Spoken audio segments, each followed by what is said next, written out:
Welcome, guys. This is Freedom. I'm here with the Storm Gaming interview series, and I have here with me Mr. Filthy Rake, aka, well, his real name is Damen Knight, but that's his aka. Filthy. We kind of know him more as Filthy Rake, right? Yeah, I think so at this point. Yeah. All right. So I have 23 questions plus a bonus question at the end. So let's get started. So, Damon, tell us about StarCraft. How'd you get into it? I mean, honestly, I've been playing StarCraft since StarCraft 1 came out. I was in high school at the time and loved it pretty much from the very beginning. I was a super geek and, in the video game club at my high school, and I kind of forced everyone to play StarCraft all the time, and I've just been doing it ever since. Gotcha. So successfully spreading the love. Any other games you were into besides our beloved StarCraft? I mean, I play, a lot of Hearthstone and Overwatch when the beta is up, but uh, for the most part, I'm pretty hardcore onto StarCraft. Beautiful, just like many of us. So, speaking of StarCraft, what is a memorable StarCraft 2 match that you look back and into, and you think, oh, I remember this, and why? You can name more than one. So I've got two.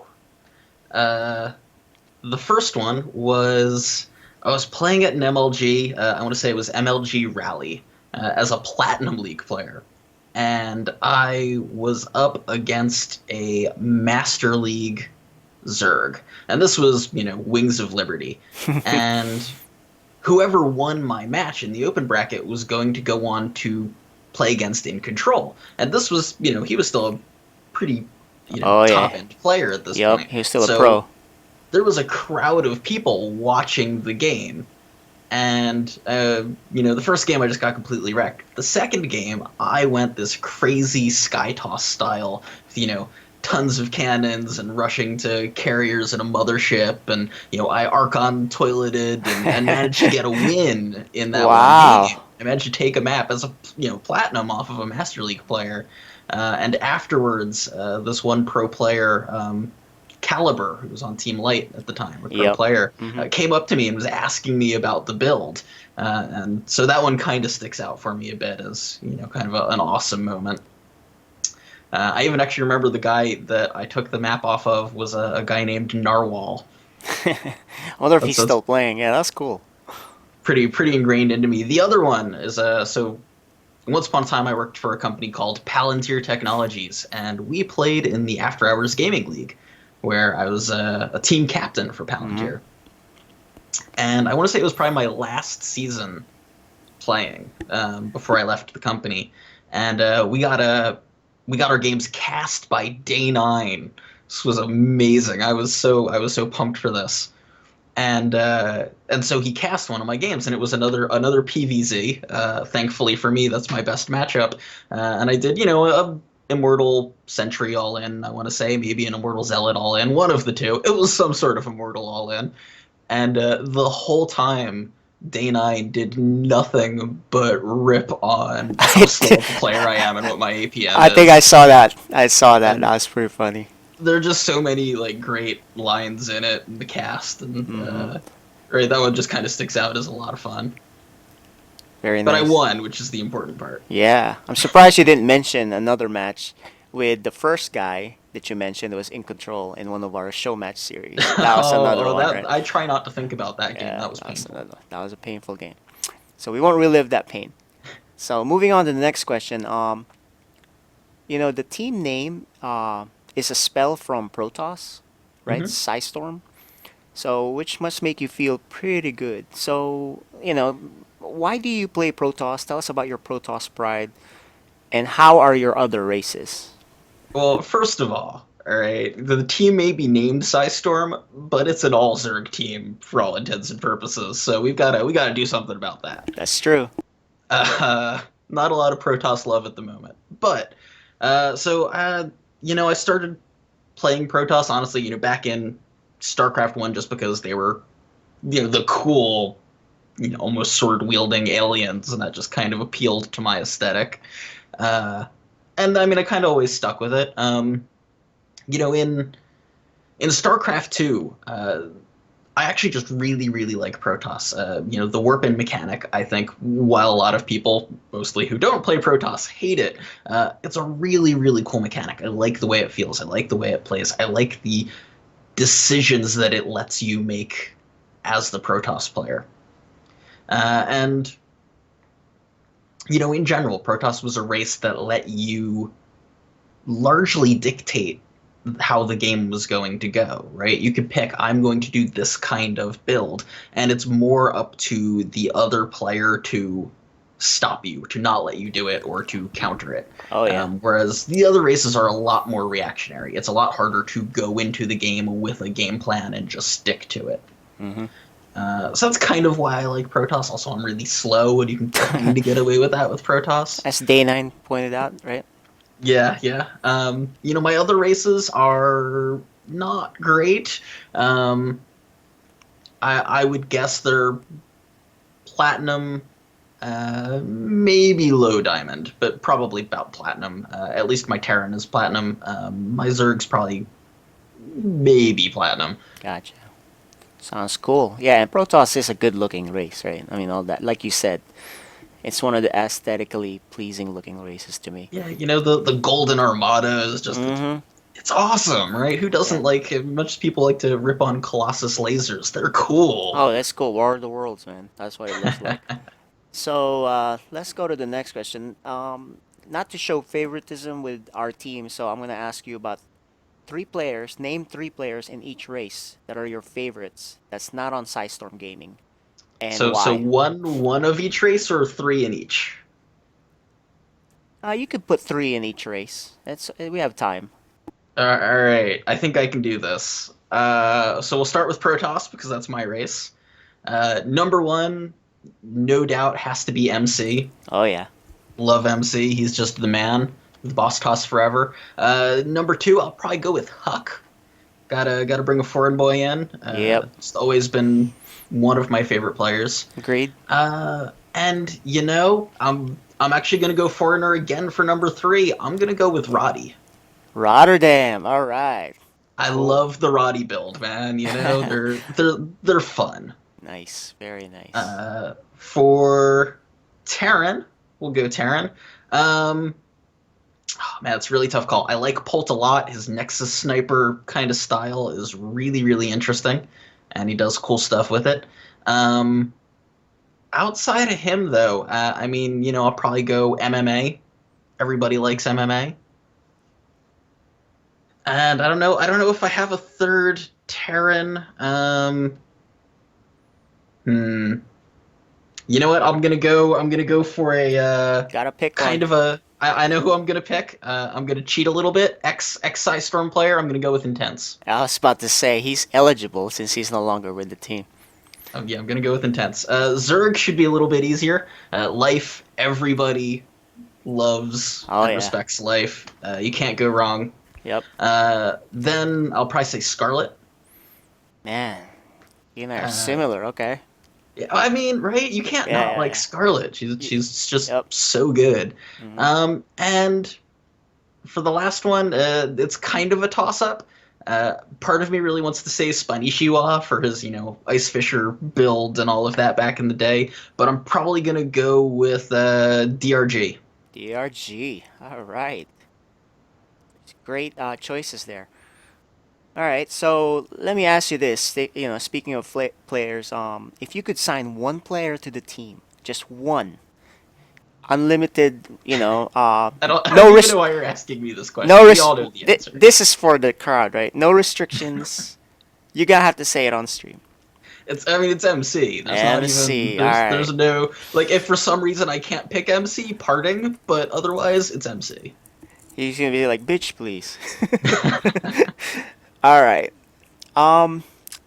So obviously, I know the answer, you know, but to tell the viewers, how did you get into team ownership with Storm Gaming? How did it happen? Kind of go through that. Yeah, I mean, you know, I've been obviously part of the StarCraft scene for a little while. You know, running events and helping organize things, and even I ran a show for a while and did lots of interviews and things like that. And outside of StarCraft, interestingly enough, the thing that I'm really into is cars. And one of the other friends of mine who's also into cars was, kind of one day said, "Hey, Damon, I have this friend. You haven't met him. He's really into cars and he's really into StarCraft. You guys should get together." Yeah. And so, we did. I met you, and we started talking, and then I pretty much immediately after we met, I moved to California from the East Coast. Kept doing my thing. We kept in touch, and one day you kind of just said, "Hey, Damon, I'm looking to start a StarCraft team. Do you want to be a part of it?" And who in their right mind would say no to that? Hey, I like that answer. Excellent. Yeah, it's unusual to have those two things intersect, right? The love Yep. for each. So, there's always ups and downs with most things. How is it going so far with, the team, the ownership, dealing with players? Start with the lows, and then and then we'll go with the highs after. The lows are kind of, I think, things that you would expect. Wrangling players, and by wrangling I mean making sure that they show up to matches and are playing in all of the matches that they should be playing in, and things like that. That's a pain, right, for everybody. You know, it's like herding cats. Uh, Absolutely. and the other thing is honestly just dealing with the reality of a team where you're looking for sponsors. Uh, Unfortunately, a game like StarCraft, sponsorship is hard to find and hard to come by, and there's a lot of things that a sponsor looks for that you probably don't think about day to day, but is Mm-hmm. important. And so it's scrambling to find information and refine and refine and refine and try to get better and learn to pitch. And that's a lot of work. We are not great at it at this point, but we're getting better. Um, for the opposite side, really just knowing that I'm part of helping to grow the StarCraft scene, right? I'm helping provide a vehicle for players who aren't known to potentially become known, or even players who are known. I'm giving them a place to call their home, right? We offer some players salaries. We help offer practice partners. We help people get ready for events. We'll send them to tournaments when we can. And if we weren't doing this, it's possible that these players might not be on other teams. They might just be kind of doing their own thing, and us doing this helps them reach their potential. The fact that we've got a team house, and True is going to come live there. Oh my god, Oh, this is yeah. so exciting. Yeah, man. So that's definitely a high. Yeah. That's I'm just awesome. sad that I live so far away from it. Yeah, you happen to move. For those that don't know, he used to live in the same state as I am, and the team house.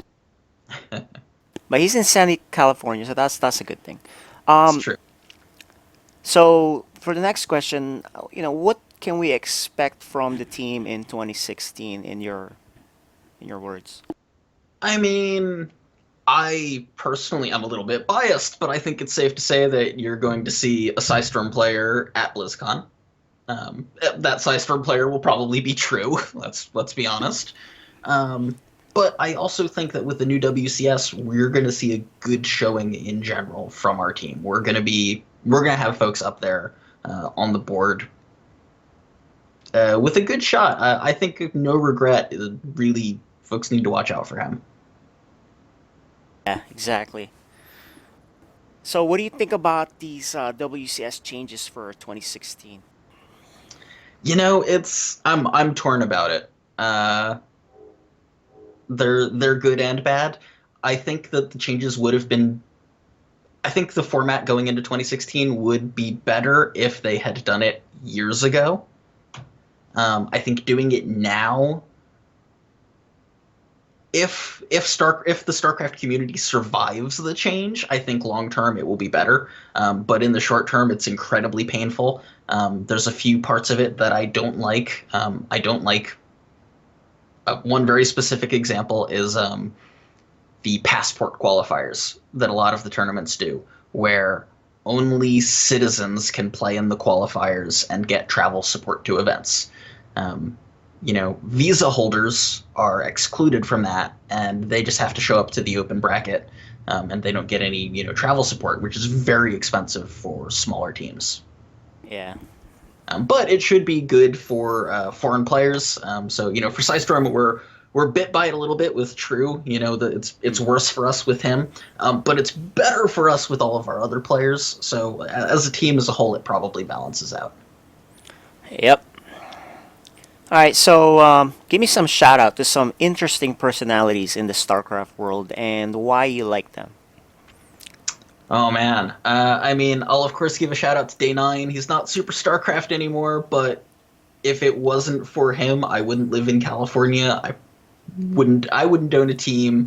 None of this would be a reality if it wasn't for him. He was a huge inspiration to me. I'll give a shout out to. I'm gonna do a couple of casters. Apollo is fantastic. He's great for the scene. But I'm also gonna do some folks who you may not even realize exist. I'm gonna do a shout out to a guy on Reddit. Nice username. If you ever look at those how it looks versus how it feels videos, he makes those. He does those base trade TV video intros. He does a ton of hilarious and awesome work, basically without any thanks, and he deserves all of your love and affection. Gotcha. And real quick before we move on, I'll also give one more to Fear Dragon, who's just amazing. Yeah. And pours so much time and money and effort into this community. Yeah, definitely a helpful guy. I like him. So, Sidestorm Gaming started out with locals and Americans mostly. The team expanded. We got a Filipino, an Indian, a Canadian, and obviously the most, well known is True from Korea. Tell us about the moves. What you think of them? It was really interesting. I am a huge believer in trying to grow the local scene, and I'll define local as kind of North American. Starting it out with just U.S. players made sense from our perspective, because we knew them. A lot of the guys who we picked up in the early days, Sleet and SWS, were folks that I met at events. And Sleet lives near me, and SWS lives near me, so that those kinds of pickups just made sense. But then, as we started to get taken a little bit more seriously, we started having the opportunity to pick up players in other regions, and it's really cool to have that kind of global reach. In the Philippines, Psystorm is fairly well known because of Ender, and it's things like that kind of open up doors and opportunities for us that might not exist otherwise. So just, as we keep growing, becoming more and more international and being able to have players in different parts of the world is really cool. I like the fact that, we had a player, who's Ender, who, where was he at for that IESF tournament? He was in Manila at one point, and then I think he went to China. He went to Korea where they actually play the SSL and GS, the same booth. Yeah. That's amazing. Yeah, he's traveling all around to all of these awesome places, with the Psystorm banner. That just makes me feel, I don't know, awesome. It's hard to explain. All right. Yeah. Awesome. So before being known as an owner, you were pretty much well known for AHGL, the After Hours Gaming League, and your Let's Kung Fu projects, some exercise videos and all that. So why don't you tell us about these things? All right. Well, we'll start with the After Hours Gaming League. That honestly, I was aware of it as a thing, mostly as a Day 9 fan. I was aware that this was a project that he was doing. And season one was really limited. It was only teams that they invited to play. But for season two, I knew that they were going to open it up. And so I pushed really hard for my company to have a team. And just kind of as the person who pushed for it, I wound up as team captain. And I did a pretty good job as team captain because when season two ended, I got a call from the Day 9 TV folks. I got a call from Day 9 saying, "Hey, Damon, would you like to come help run the league?" And so, I continued on as a captain and as a player for Palantir, but then I moved into helping run the live finals at Red Bull headquarters every year and doing awesome stuff like that, and, keeping the league moving forward. The Let's Kung Fu stuff was just kind of funny. I thought that I could be an internet personality. I still, my ego likes to think that I still could do it, but that was kind of my attempt at that, and I wanted to mix some of my passions together. I'm really into martial arts and things like that, and I just kind of thought, hey, it would be kind of fun to see if I could take units from StarCraft and the way they move and turn them into exercises. And I filmed one, and it was really just kind of hilarious. And so then I just started, messing around with my green screen and editing in funny effects and just kind of having fun with it. They're going back and watching them now. They make me cringe a whole lot, but I had a lot of fun making them. And then Let's Kung Fu, that whole project wound up being all kinds of things. I used to do game analysis, and replay analysis, and interviews with pro players and personalities, and that was a lot of fun. Yeah, it was a lot of good times. I met a lot of really cool people in the scene, and that's how I made a lot of the connections that kind of helped make the team possible. Excellent. Now, you kind of delved into this already, but speaking of Kung Fu as one of your, you know, hobbies and passions is martial arts. So tell us a little bit more, what kind of martial arts do you do, how long you've been doing it, and how it affects your daily life. Sure. So, I mean, I've been doing martial arts of some form or another for, God, how old am I now? So I'm going to say for about 27 years. I started when I was 6. Um, I've done a little bit of everything, from karate and taekwondo to tai chi and kung fu. My primary martial art is Northern Shaolin Kung Fu, which I've been practicing on and off for I don't know, 15-ish years. That sounds about right. And I've been instructing it on the side um, for probably about the last 10. Uh, yeah, I have a lot of fun with it. So generally, I'll try to teach coworkers. I'll usually, with my work, try to set up a thing where we can go off and spend an hour. I can teach people kung fu and help them get into shape, and it helps me stay in shape. So I really enjoy it, and it helps a lot with having a good mental state for playing video games and everything else you do. Excellent. So, currently you work for a well-known company. What can you tell us about the job and what you love about it that you're allowed to say? Sure. So for anyone who doesn't know, my day job, I work for Twitch. You might have heard of them. And I am the video operations manager. And basically, just what that means is I run a team whose focus is making sure that the servers responsible for video and video experience are up and running and performing well. And we're the folks who get called in the middle of the night when things don't work well, and we fix them as quickly as we can. All right. So we can we now we know you work there, so that's pretty cool. We got a hookup. All right. You've worked in IT for a while. How'd you get started on it? And give me some interesting experiences and roles that you've had in that field. Oh man. All right. So I've been working with computers for as long as I can remember. My dad works with computers. My grandfather worked with computers for NASA. Um, it's just kind of in my family history.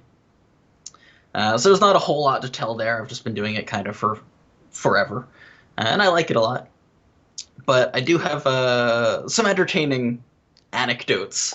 Um, I will not name the company that I worked for at the time, but one day we got a ticket in to the help desk, which was emailed in that said, "Help! My computer monitor is on fire."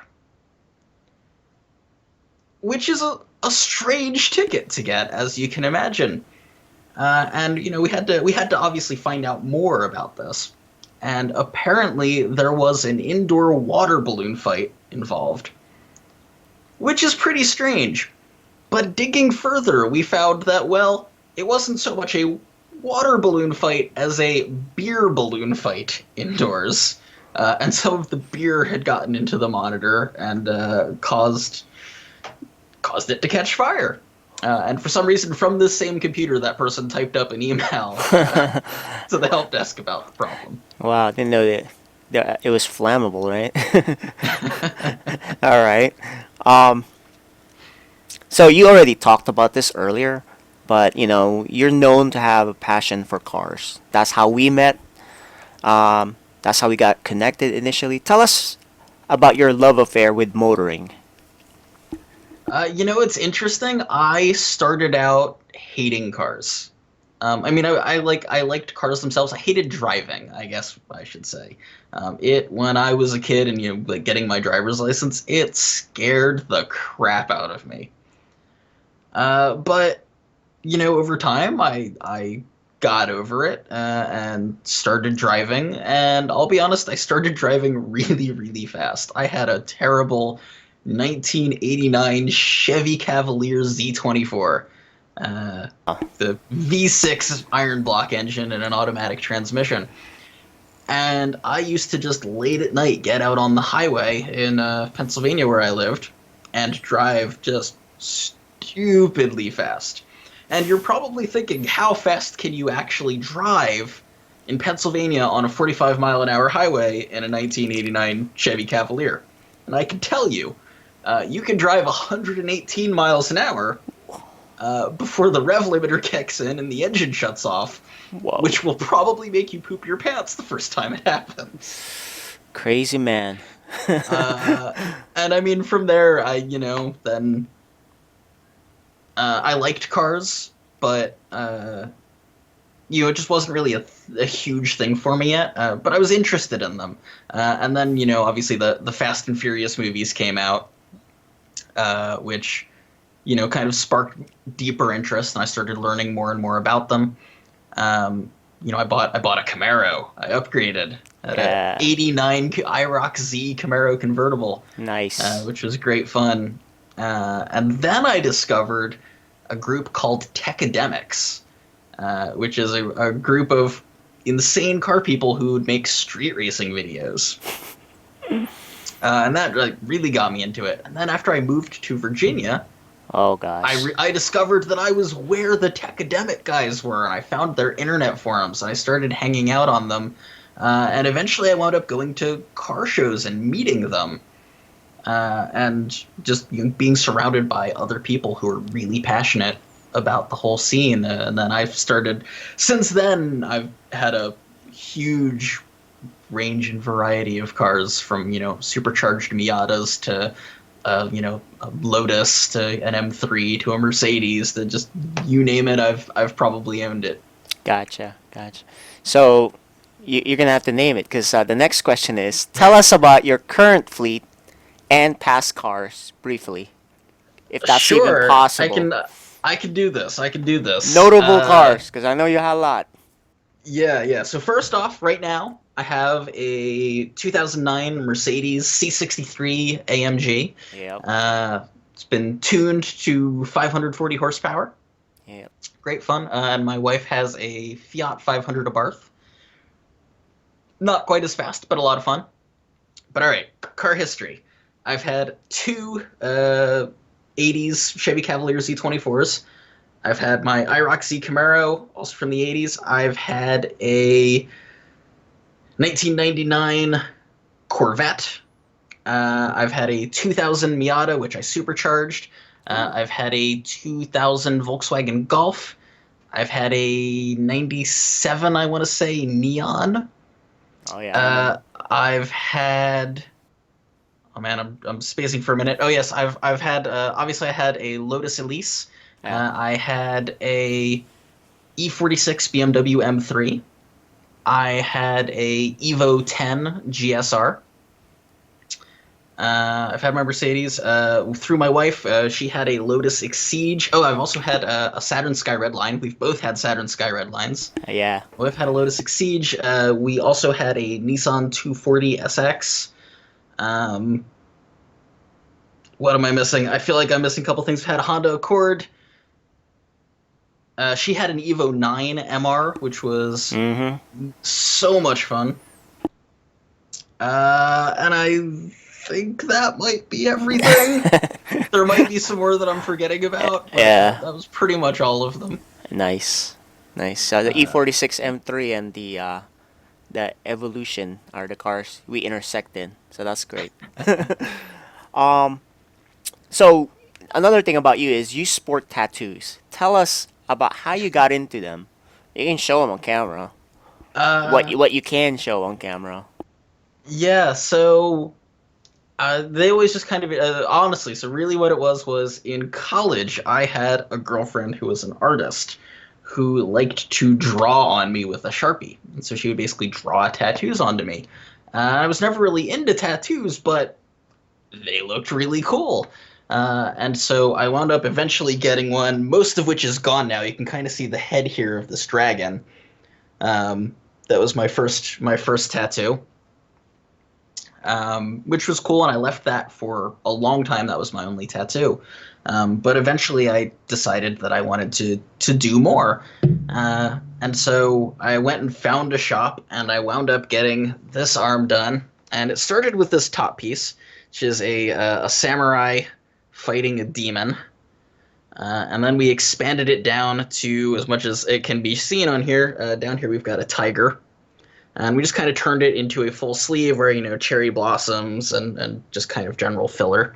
Gotcha. From there, we moved to the other arm. I wanted to cover up the old dragon, and so we started. This one's going to be really hard to show. I might have to stand up. You can see down here a dragon head. This could be a full sleeve dragon tattoo. Yeah. Which we got most of the way through, but unfortunately, this was all when I was in Virginia, and I wound up having to move to California for work on really little notice. I think I had like a month's notice. And we just unfortunately didn't have time to finish it. And I've been busy and lazy out here and have not yet found a new guy who I trust to finish it up. And then eventually I do actually want to go like full body suit. But they're all obviously Japanese Yakuza style tattoos. I think that's just kind of the martial arts background in me. Gotcha. Kind of enjoys it. Yeah, so StarCraft, cars, martial arts, tattoos, any other hobbies that you're into? So I mean, it kind of ties into martial arts, but I did parkour for a while, which is a lot of fun. And other than that, I'm not thinking anything. I'm kind of movie obsessed. I had I still have an absurd movie collection. All legally purchased. My last count, I have over 1,500 DVDs and probably 400 or 500 Blu-ray movies.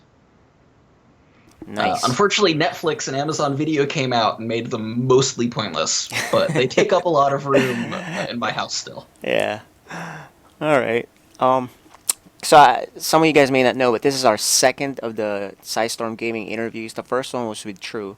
So unlike our last interviewee, True, you do have a female in your life. I do. What would you like to share about her and your Uh, family? yes, I have a wonderful wife, Christina, who also works with me at Twitch. We've been married at this point for 10 years. It's crazy. She's also has lots of tattoos. She's got more tattoos than I do, in fact. She's a gamer. Couldn't get her into StarCraft, unfortunately, but she plays a lot of World of Warcraft and Xenoblade Chronicles and Dragon Age and stuff like that.